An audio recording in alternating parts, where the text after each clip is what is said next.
Pemirsa, tim penyidik akan melakukan tes kebohongan ulang atau lie detector kepada ibu angkat Angelin, MM. Hal ini menyusul diterimanya hasil laboratorium forensik serta dilakukannya gelar perkara kasus kematian Angelin. Tim Inafis Polresta Denpasar dan Polda Bali bersama penyidik Satreskrim Polresta dan Direskrimum Polda Bali Sabtu siang melakukan gelar perkara kasus kematian Angelin. Dalam rapat yang berlangsung selama lebih dari 4 jam ini, tim penyidik memutuskan untuk melakukan tes kebohongan ulang menggunakan alat lie detector kepada ibu angkat Angelin. Hal ini dilakukan karena saat tes kebohongan pertama, MM diduga berada dalam kondisi tertekan pasca penetapannya sebagai tersangka kasus penelantaran dan kekerasan terhadap anak. Polisi juga masih terus mendalami pengakuan tersangka AG, termasuk membuka rekaman isi percakapan AG di telepon seluler. Demi memperkuat proses penyidikan, penahanan AG dan MM telah diperpanjang hingga 30 Juni mendatang. Sementara terkait adanya rencana laporan oleh tim kuasa hukum AG kepada Propam Mabes Polri, Kabid Humas Polda Bali Kombes Pol Heri Wianto mempersilahkan jika ditemukan adanya pelanggaran.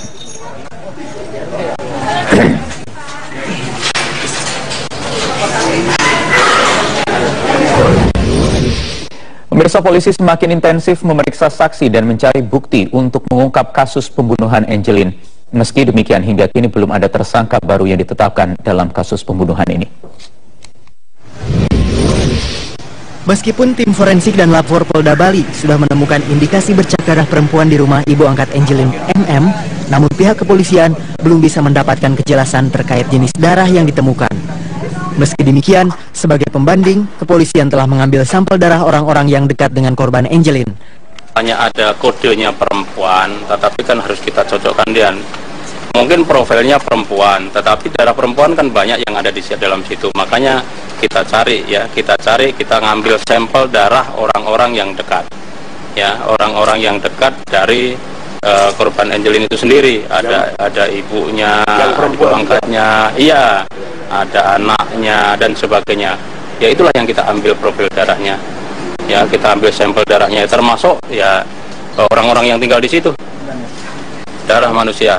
Ya, ada yang darah manusia, ada yang bukan, karena memang banyak. Ada beberapa titik yang kita ambil, banyak. Ya, ada yang darah manusia, ada yang bukan. Temuan bercak darah itu membuat tim kuasa hukum tersangka AG meminta kepolisian segera menetapkan tersangka baru. Sebab bercak darah yang ditemukan pada tembok, lantai, dan kasur di kamar ibu angkat Angelin, MM, dinilai sudah menguatkan untuk penetapan tersangka baru. Ia juga meminta kepolisian menerjunkan tim senior Propam Polri untuk mengusut kasus Angelin. Saya kira Kapolri harus segera memerintahkan Kapolda untuk menetapkan tersangka. Buktinya sudah lebih dari 2 kesaksian dari si Agus. Bercak darah di kamar merkret, bambu di atas, ya, yang sangat rapi. Nah, belum lagi tinggal manggil saksi psikolog, saksi kriminolog untuk diminta pendapatnya, karena dalam KUHP pun disebutkan keterangan ahli juga merupakan bukti.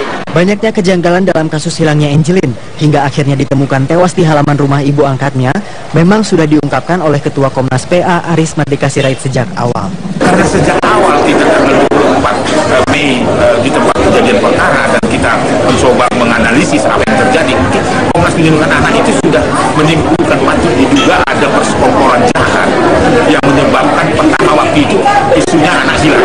Jadi kita sudah mengeluarkan statement itu dari hasil investigasi kita bahwa ada persekongkolan niat jahat menghilangkan Angelin, itu awalnya. Nah, kemudian berkembang, akhirnya kita menyatakan bahwa ada persekongkolan jahat atau konspirasi orang terdekat dari anak atau seisi rumah dari korban mengakibatkan Angelin tiada. Bukti baru terus ditemukan, pemeriksaan saksi baru juga terus dilakukan secara maraton. Meski polisi mengaku tidak mau gegabah dalam kasus ini, namun publik masih menuntut jawaban atas kasus tewasnya Angelin, terutama untuk mengetahui siapa sebenarnya dalang dibalik pembunuhan Angelin. Tim Liputan Metro TV. Ya, usai jeda berikut ini, Prime Time News masih akan kembali dengan informasi lainnya. Di antaranya ada kepolisian yang mendalami kemungkinan bahwa pembunuh Akseina Akdori berasal dari kampus Universitas Indonesia. Sesaat lagi.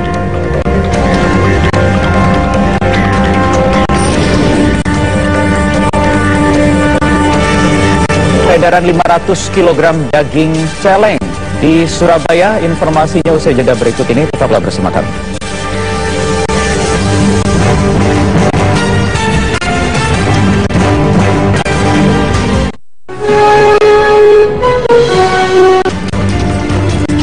Pemirsa, petugas gabungan Dinas Kesehatan dan Dinas Pertanian Kota Sukabumi, Jawa Barat menemukan mie berformalin di Jember, Jawa Timur. Petugas menemukan cacing di dalam hati sapi. Sementara itu di Majene, Sulawesi Barat, petugas menyita puluhan makanan dan minuman kadaluarsa. Sidak ini digelar akibat maraknya laporan penjualan bumbu masak dan makanan mengandung bahan berbahaya. Petugas mengambil contoh sejumlah produk makanan dan langsung menguji bahan kandungannya. Hasilnya petugas menemukan mie berformalin dan terasi mengandung zat pewarna tekstil. Petugas kemudian menarik peredaran kedua produk tersebut dan meminta pedagang berhenti menjualnya karena sangat berbahaya jika dikonsumsi. Sementara itu, Dinas Peternakan Jember, Jawa Timur menggelar razia daging sapi dan daging ayam di Pasar Tanjung. Hasilnya petugas menemukan hati sapi tak layak dikonsumsi karena terdapat cacing hati. Memang di hati itu ada daging hati. Kalau dikonsumsi untuk manusia nanti akan tertular. Makanya tidak boleh dikonsumsi. Sanksinya ya tidak boleh tidak boleh dijual, ya harus dibuang. Petugas kemudian membawa sampel daging ayam dan daging ikan laut untuk diteliti di laboratorium. Karena dari temuan sementara ada dugaan daging ayam tiren dan daging ikan laut berformalin.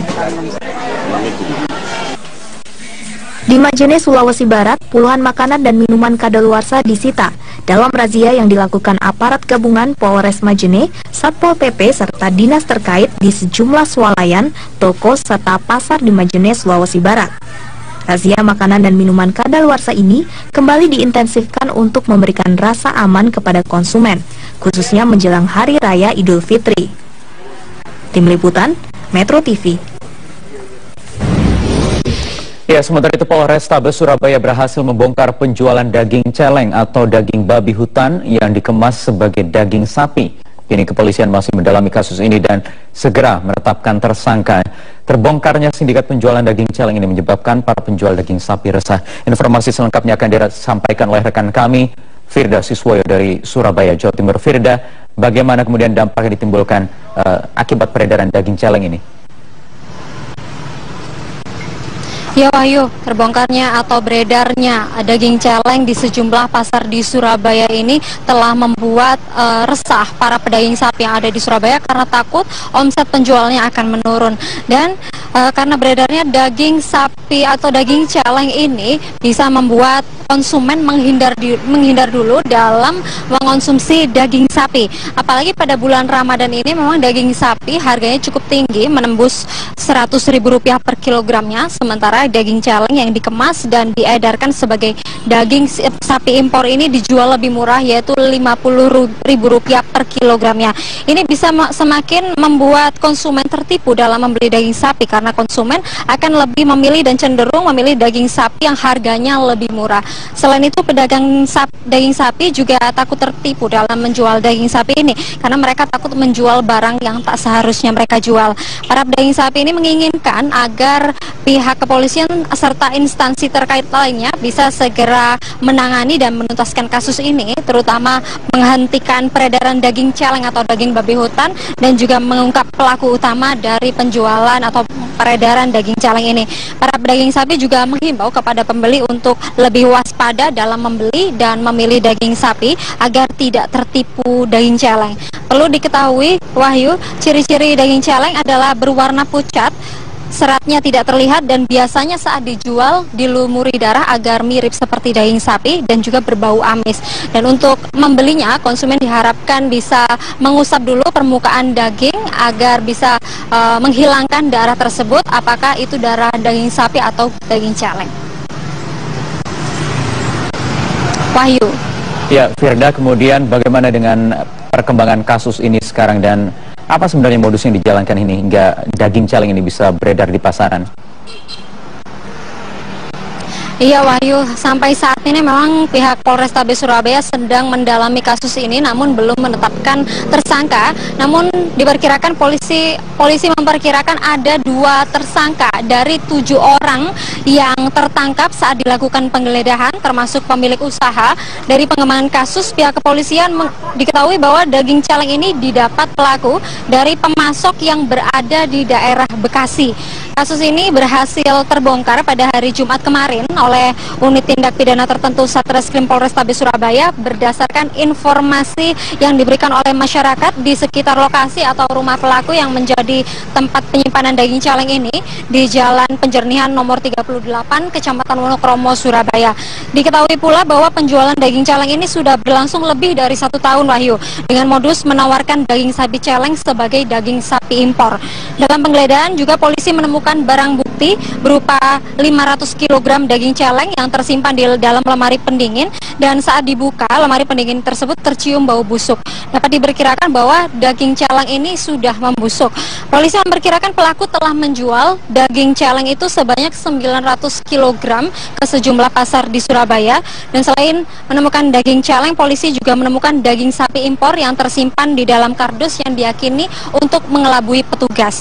Dan modus pelaku dalam menjual daging celeng ini ditawarkan kepada pedagang sebagai daging sapi impor KW1 dengan menawarkan harga di bawah harga pasaran daging sapi yang seharusnya mencapai Rp100.000, namun mereka menjual daging celeng ini sebagai daging sapi impor dengan harga Rp50.000 per kilogramnya. Berikut petikan pernyataan dari Kombes Pol Yan Fitri Haimansyah, Kapolrestabes Surabaya. Dia seolah menjual daging sapi impor yang dia biasanya ambil dari Perak. Ini dari Perak dicampurlah seolah ini daging sapi juga, tapi yang lebih murah harganya dari keterangan yang bersangkutan. Pelaku